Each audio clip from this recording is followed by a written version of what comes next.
Hello, I'm Philippa Thomas. Our top story on Impact today, an exclusive BBC report into China's prolific, controversial organ transplant system. Campaigners allege the organs used are still taken from so-called prisoners of conscience, but the head of China's transplant system denies these claims.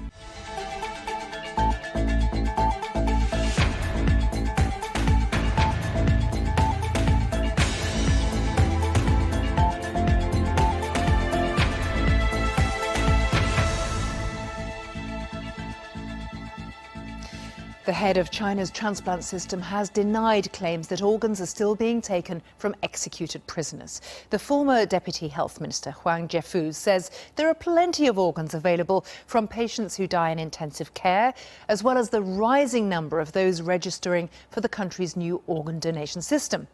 But campaigners say there is a roaring trade in the organs of so-called prisoners of conscience to meet transplant targets of up to 100,000 operations every year.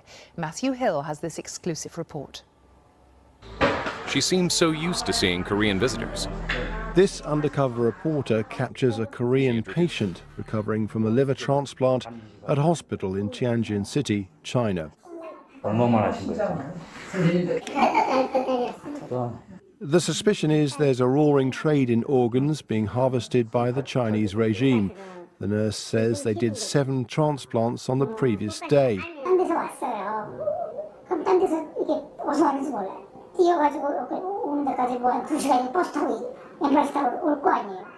In other countries, it can take years to get a suitable organ, but here it's only weeks.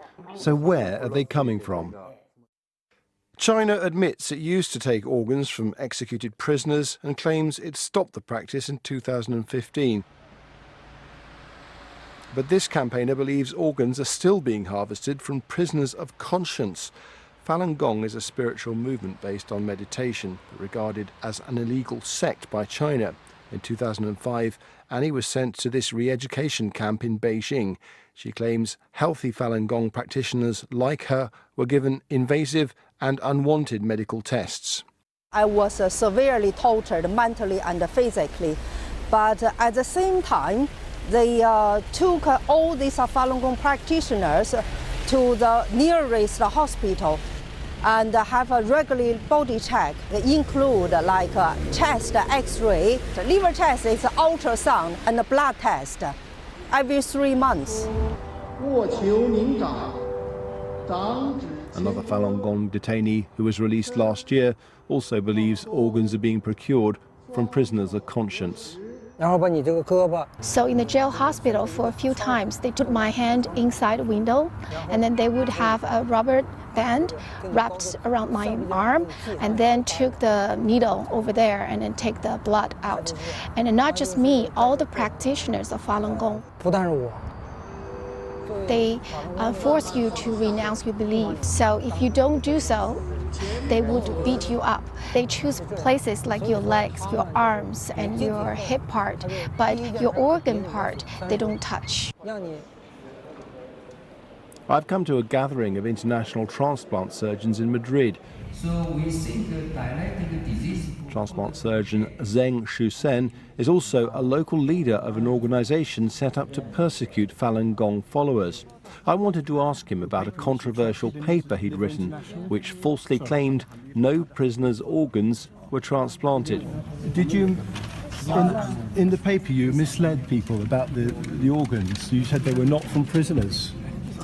Professor Sheng, do you not want to answer my questions? Clearly not. But the doctor in charge of China's fledgling organ donation scheme was prepared to take a few questions. He said, so far, there were 500,000 volunteers. But is that really enough to deliver all the transplants in such a huge country? Last year, we have 15,000 organ transplantation performed. He claimed organs came from some of the 6 million people who die each year in intensive care. They estimate it's about at least 100,000 transplants. That's nonsense. I don't want to answer the questions because no. Well, how come I rang up? I was offered a liver very quickly But from a hospital in China. How is that possible? I don't want to listen and answer the question somebody with some political agendas. Okay, you understand? China has yet to allow transplant surgeons from abroad to inspect their hospitals unannounced. Until there is greater transparency, the suspicion will remain that prisoners detained for what they believe are the new source for organs. Matthew Hill, BBC News. Well, to talk about this, I'm joined by Howard Zhang from BBC Chinese, and we'll also go to Matthew Hill, who is in our Bristol studio. Matthew, it's quite an investigation, and it is a fact that you were following up that prisoners of conscience were used for organ harvesting in the past. How strong do you feel is the evidence that it's still happening? Well, the fact in the past it was prisoners per se who were being used for executions. This is a new allegation at the moment about prisoners of conscience. But yeah, essentially there have been anyone acting outside of state control, any minority group is considered a threat by the Communist Party. So Falun Gong, they were initially tolerated in the 1990s. Then in 1999, when there were over 100 million members, a huge number, that was seen as a threat. They were described as an evil sect by the Communist Party, and that's when the detentions, mass detentions began. UN subsequently found credible reports on inspections of these centres of torture going on, and they are essentially, it's a peaceful belief, essentially, is that what the beliefs they hold. On the other hand, we have a report last year from America, the American Congress, looking at growing concerns about the treatment of the Uyghur community, the Muslim minority in the autonomous region of China, where they say there are credible reports of 500 to a million people being detained in these camps. So you have talked about a wide range of people who you feel could be vulnerable, and from your reporting, what you seem to be telling us is there is no problem, or appears to be no problem, in setting up a transplant operation. The supply, from your point of view, looked suspiciously easy. Well, it is the timescale. I mean, I was offered a liver for $100,000 at rather short notice. Yes, it's the timescale, and I think there are other concerns about, for instance, having a ready supply of volunteers. Yes, there are 500,000, according to the government, there volunteers. In the UK, for instance, there are 25 million volunteers in a tiny country compared to China. So the question is, where are the organs coming from? There's a reticence to allow the body not to be buried whole. Confucian beliefs are that the body should be buried whole. So the government are going to have to overcome that if they're to get more people to sign up to this registry. There are also reports. We've done interviews with a former doctor who describes going to execution ground, witnessing someone shot through the right-hand side, so that they stayed alive. Their heart was still beating as he retrieved his liver, etc. And therefore the organs would have been in a better state to be transplanted.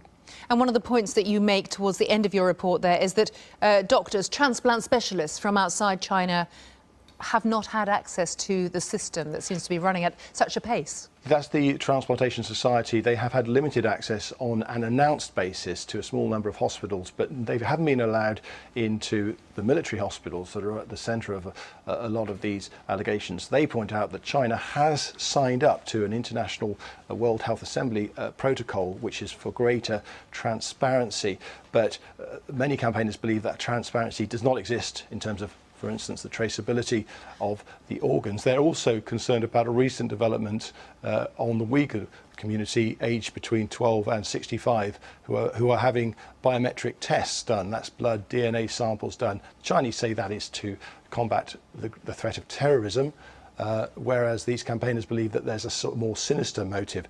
Can we say, is this definitely happening on prisoners of conscience? I don't think we can say it's definitely happening, but there again, I don't think we can say it's definitely not happening. Matthew, thank you very much. With me now, Howard Zhang, editor from the BBC's Chinese service, and I know that you have been talking about this. It is a big talking point. What do you make of what we're uncovering here? Well, over the past many years, while we are covering this topic, there's all sorts of substantial evidence coming up, and we also have people from both sides giving their takes on it. I think what Matthew just said touched on two very important points. One is the role money plays in all of this, because China now, whatever outside people call it, a communist country or a state capitalist country, essentially money is the number one law. If you can make a profit, it provides the motive for lots of things to happen, whether you're a official locally at a certain level, or you're a doctor, or you're a police. If there is incentive, monetary incentive, lots of rules can be bent. And that's one thing I do think, as I said, we don't have, at least from my side, besides witnesses and things, I don't have direct evidence in front of me that can categorically say, okay, this way or that way. But I do believe, and from all the circumstantial evidence, there is some type of organ trade going on, but to what degree, whether they involve prisoner of conscience, at this moment we don't know for sure. But we do know that the organ transplant system in China is thriving. Hospitals are busy. Hospitals are busy, and the culture of not wanting the body to be divided into different parts is, yes, very, very deeply ingrained in Chinese culture. That is true as well. But one point I do want to add, the former health minister, Huang Jiefu, and he actually represents a group of people who within the Chinese system who are trying to push for more transparency, more sort of law and regulation around the issue. So he's, one of the few people who's still willing to come out, even answer or not answer a question, to deal with the media in the West. And most of the other officials in China will probably keep a very, very low profile and long silence over any of these topics. They'll stay away. I think that's a really important point to make. And I'm just wondering, do you think it's fair to say that there seems to be, perhaps it's a system that's in transition or in process, it's moving from one source of supplies and looking for others?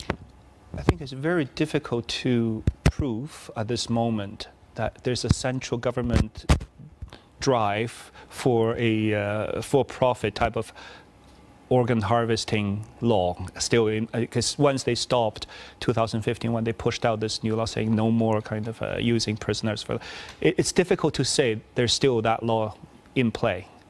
But whether they've transitioned to a more open and transparent, obviously not yet. And in between, there's so many layers of different government interests of local and central government, as well as the police system. It's also very concentrated in terms of power and lacking in transparency. So all these and the drive from hospitals, from local hospitals, to make money, because they have to feed their doctors and nurses. And all these elements start to combine into a fairly, really complex kind of a picture for us here. We have to leave it there, but Howard and Matthew, thank you both very much. It's important to say what we've found and what we're still investigating. Thank you.